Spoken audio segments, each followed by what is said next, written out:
So without further ado, Dr. Lyons, please take it away. Thank you. Thank you very much, Kirk. I really appreciate that that welcoming, and I appreciate being a part of this organization. So in order to keep us right on time, I'm going to jump right into my my presentation. So I'm going to go about 15 minutes and I'll leave a little time for some questions at the end. But I've been paying close attention to the discussions that have been happening so far. And everything that I've seen so far fits nicely into this next phase, which is to talk about how allyship fits into our profession, and that profession being procurement and supply chain. So what I'm going to do today is I'm going to share a little bit of my research, a little bit of my professional background, because I was in procurement for a number of my years. And then I'm also going to talk just a little bit as I go through these slides about what we're doing as far as the type of research that we need to do in order to keep allyship and diversity and inclusion in our everyday lives. So let's get started. So what is allyship? That has been fully described and talked about today, but I had just a slight different twist on this. This idea of unlearning and reevaluating your own personal beliefs and then taking actions, making sure that we are all inclusive when it comes to all marginalized individuals and groups. So I've been doing, for instance, a lot more work recently with our Native American indigenous population, and really trying my best to try to recruit and get them heavily involved with our supply chain management program at Rutgers. So that's one area that I've been sort of very passionate about and working on quite a bit just within the last couple of years. But how does this apply to procurement and supply chain is basically what I'm going to talk about today. So this is not just an obligation. It is something that we have to look at. How do we treat other people? This is a humanity related type issue. This is something that we can do mutually, grow together, make sure that it is part of our workplace environment. But one thing that I can tell you is that it's also part of our, as was mentioned just previously, our customers are looking at us and our suppliers. Procurement and supply chain, as everyone who's in this profession knows, it's all about relationships. And how do you perceive and how do you actually work with others? So your supplier base also needs to be part of this allyship, as we look at diversity and inclusion as well. Okay, so the second half of my presentation is going to talk about what are we doing to prepare our professionals for that leap from education into the professional world and bringing that diversity, inclusion, and allyship sort of mindset with them. So I'm going to quickly go through, and this is more of a summary of what you might have heard already today, but I'm going to sort of, again, bring it back to procurement. So I want to break this into 6 pieces. So the 6 A's of allyship. So the first one is altruism. This is something that, you know, being concerned, generally concerned for the plight of others. And the one thing that I put up there in the blue box is, you know, what did you individually do to check on your fellow workers and your fellow students during this pandemic? I mean, this is something that has, you know, struck everyone, but, you know, it has been very traumatic for everyone. But what are we doing to make sure that we are truly concerned for others and without looking at any kind of lens, but let's pull them through and make sure that everyone is being taken care of. You know, of course, awareness. What do you see? Do you actually see something happening within your workplace, but you're not really saying anything about it? Some of us work at very prestigious places and we don't want to cause any waves, but as far as, you know, what are you doing to see, support, and then jump in to support those folks who might not be being treated as well as you think they should be? So, you know, being aware of what's going around in your environment is also important. So advocacy, what are we doing to make sure that we're a strong advocate for allyship?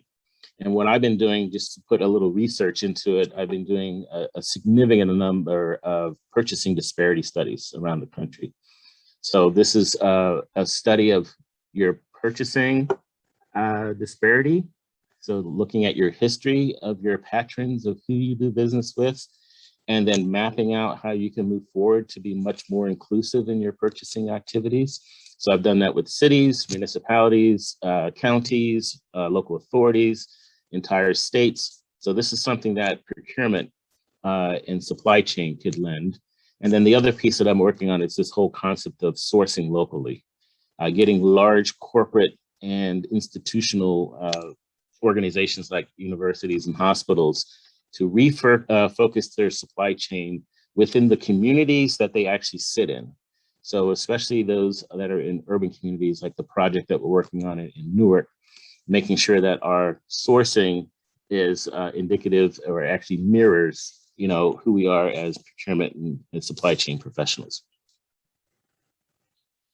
So appropriations, how much are we actually spending? And I hate to bring a number to this or a financial number to this, but in comparison to research and development that's happening at our most prestigious private and public organizations for research and development, which is critically important. But what are we doing to actually invest in this space of diversity and inclusion as we look at our professionals and who we actually work with and who represents us as professionals, and as in Rutgers' case, as a higher ed institution.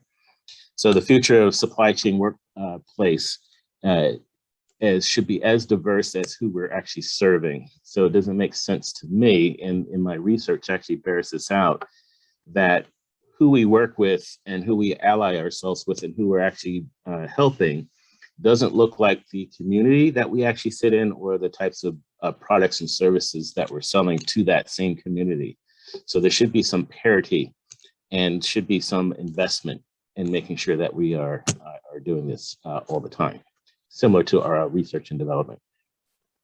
So accountability, who's responsible for all this? Well, obviously it's all of us. To try to pin this only on the diversity and inclusion officers within your organization is too much, I think, to pin on one particular individual or person. This is something that's the responsibility of everybody who works within that organization. And then, of course, action, which has been talked about quite a bit today. We got to take that action. Celeste had mentioned, for large organizations, this could take, 4 to 5 years to do.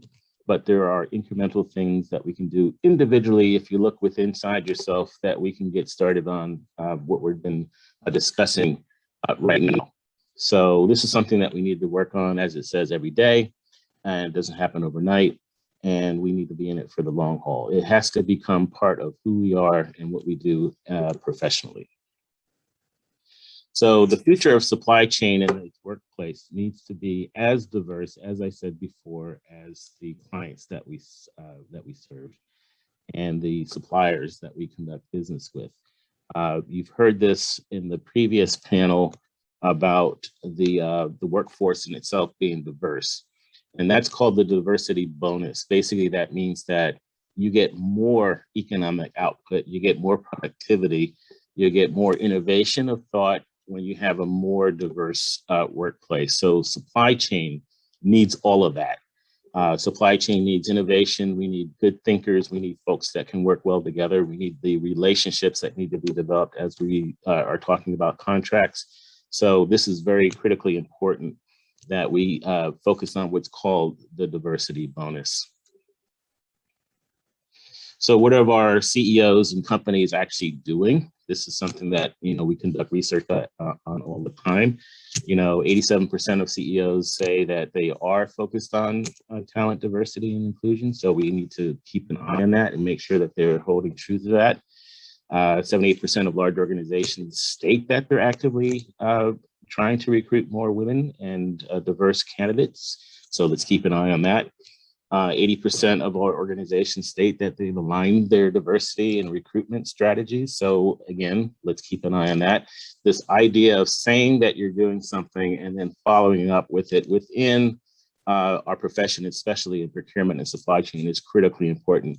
And I know that all the folks that are on right now, we do things purposely and we follow up on it and we report on it. And I think that's critically important. Our employees are looking at us, our customers are looking at us, and our suppliers are also looking at us as well. So now I'm going to shift gears a little bit about what are we doing with our students and the next generation of professional procurement and supply chain folks that we want to enter in, but we want them to enter in a diverse and inclusionary workplace with Allyship as part of their support system. So as we invest in our students and we start to look at the latest and greatest technology, are we bringing along these new class of professionals at the same time? So we have to absolutely make sure that they are up to speed and ready to perform at the highest level, and making sure that that is a diverse group of professionals, young professionals that are coming along. The benefit of this is that, you know, as we educate and as we actually provide more opportunities for our young students as they're coming along, the more that we invest in them and the more diverse that we make this workforce, then the potential for lifetime earnings actually goes up as well. And the research that I do on social determinants of health actually bears this out. The more that we actually provide support, and Allyship actually increases the amount of wealth that a individual has. And then when you add this to a supply chain with a technological background, then it increases your opportunity for wealth even more. So what are we doing at Rutgers? We're trying our best to make sure that all of our classes and all of our offerings as far as research are geared towards our students having this more diverse and inclusive experience while they're here. We have a lot of work to do in our New Brunswick campus. The Newark campus is well on its way to being, I think, a national model for diversity as far as the student body. But we have all acknowledged as a university that we have a lot of work to do in our New Brunswick campus. So some of the things that I'm working on, which is kind of out of the box, but I just wanted to share with you, is that when we recruit students, we need to go way back into the middle school areas to start really enticing and starting to look at opportunities and recruitment at that level.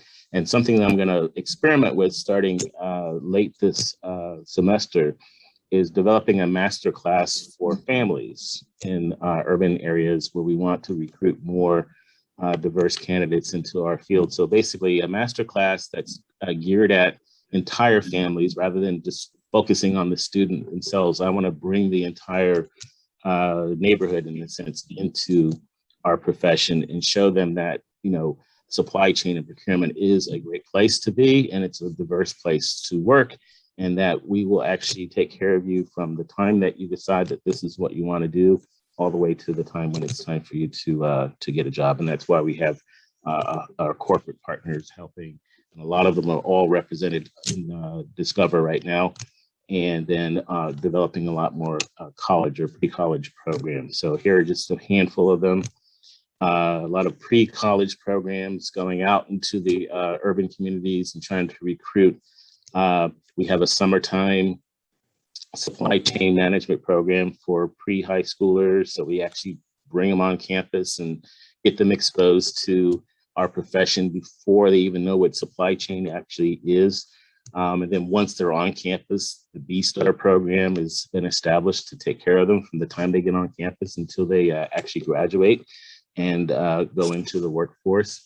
And then, as we said, with the Shabazz, a program that's very targeted at very specific schools where we spend a lot of time with the diverse population trying to get them down the pipeline into these types of professions. So again, this idea of making the workplace look like who we are starts much, much earlier than college.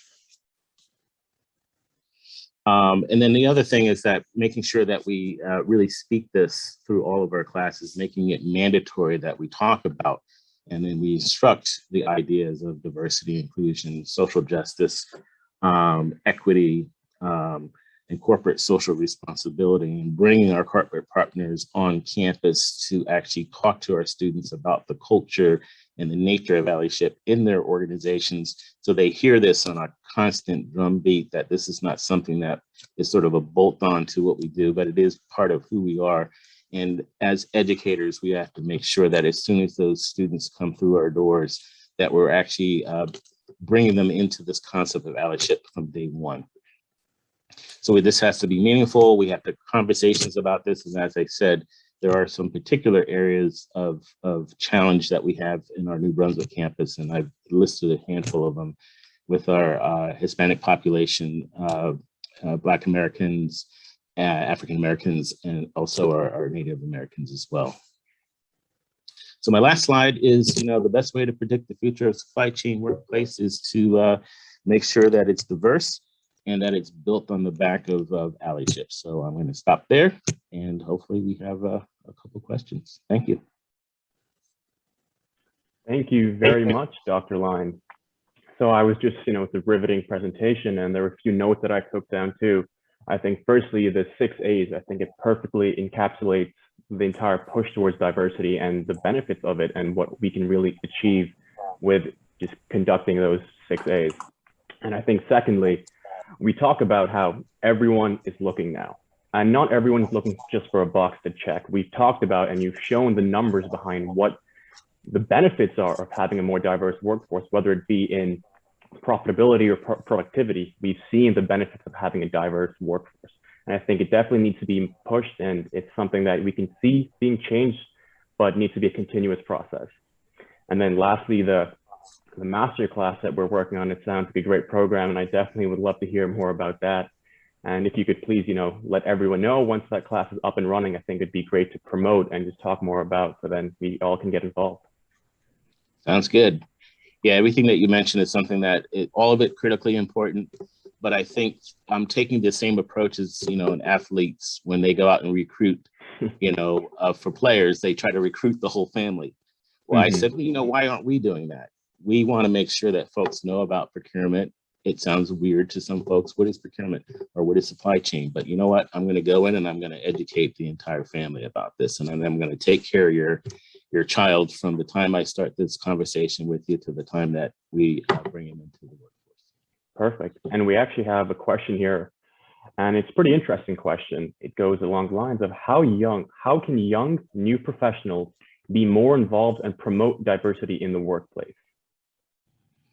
Yeah, so I think the thing is that first you have to find your kinship within that organization, meaning that there's got to be other young folks within the organization that you can ally yourself with, and form and ask for an opportunity to talk about this.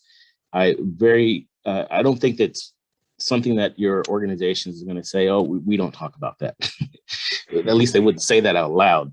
But be able to take the leadership and get with your, young professionals of your same age.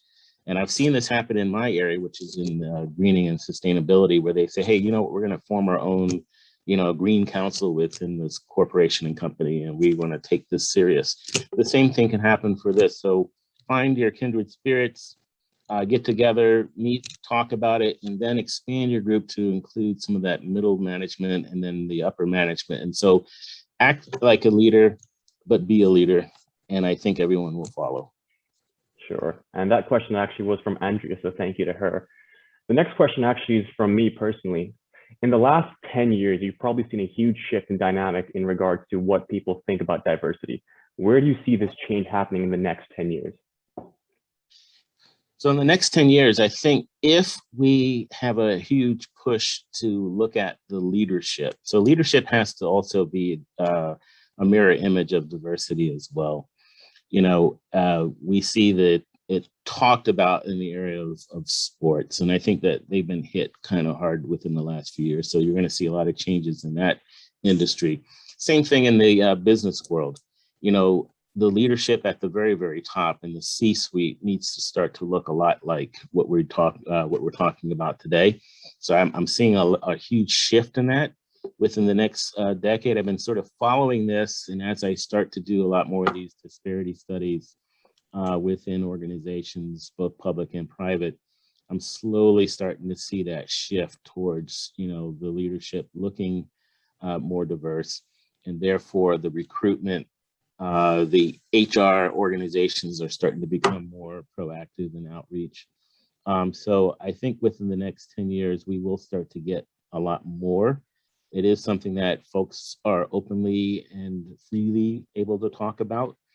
But I think supply chain and procurement can actually be a leader in this space. People look to us as the brains of the organization to get things done. And if we have a diverse supply chain procurement looking workforce, then I think others will follow. Sure, perfect. Thank you very much. And I think we have another question here, and it says, sometimes parents go back to school after getting their kids up and running. Does the diversity look at older graduates? So I believe the diversity masterclass you were talking about.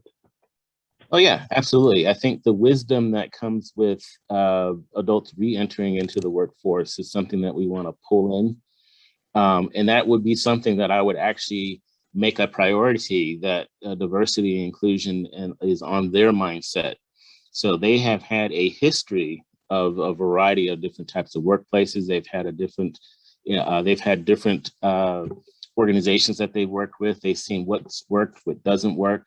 And so I think they are more on the lines of advocates for what we're talking about. And I think we should be encouraging that, especially as we start to move into this, what we're calling the green economy, where a lot of jobs are going to be shifting to be slightly different than they were before.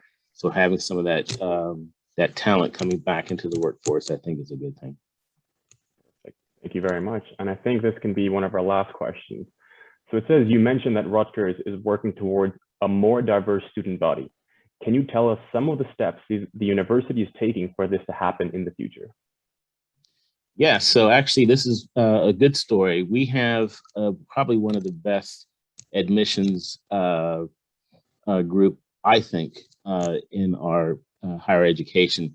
They're looking at a few things, some of them small, but I think will make a big impact. Like for instance, during the pandemic, a lot of universities, including Rutgers, did away with the SAT requirements and looked at the whole individual and everything that they had to bring to the table, rather than, hey, we're just going to score you on the score and pick winners and losers. And I never had agreed with that. But the fact that we did away with it during the pandemic, and there's talk about just getting rid of it entirely, to me is a huge step. Our new university president has come with some really brilliant ideas about diversity and inclusion in our students, including a program he's calling the Posse program, which basically goes into urban settings and recruits a posse of students to basically come to Rutgers together as a, you grew up together, you were friends together, and we're going to recruit you together. And basically this is happening in Boston and a couple other places. So Rutgers is actually going to be a beneficiary of that kind of recruiting. So it's that. And then of course, a lot of our internal programs need to be changed at the business school for us to target more, diverse students. And then, take care of not only them, but everybody needs to be taken care of while they're at the on campus. But these are just a handful of some of the things. But admissions is really probably the area that is really going to be stepping up to the plate to be a little bit more purposeful in their recruitment of diverse candidates into not only Rutgers, but into the business school as well. Perfect. No, those sound like great initiatives. So I just want to say a big thank you to you, Dr. Lyons. I really do appreciate you taking time to speak to all of us. And I hope everyone enjoyed the discussion. So would you please join us now for the next conference, the next panel, I believe, which is the Allyship and DIE leadership panel beginning at 3 p.m. We hope to see you all there. Thank you very much. Hey, Karthik, thank you so much. And Dr. Lyons, thank you so much. Just a quick note, I wanted to say you have given us such a great insight in those 6 A's, how to be an ally. I mean, that's just a game changer right here. That's like awesome tip. And I know I will use them in my daily life and consciously make an effort to see, am I doing any of those, even if I am able to just practice one and make it part of my daily life and live it and take action, I think I'll be able to make a difference, right? So absolutely phenomenal. Thank you so much. Great tips and a great session. Thank you. Thank you, everyone.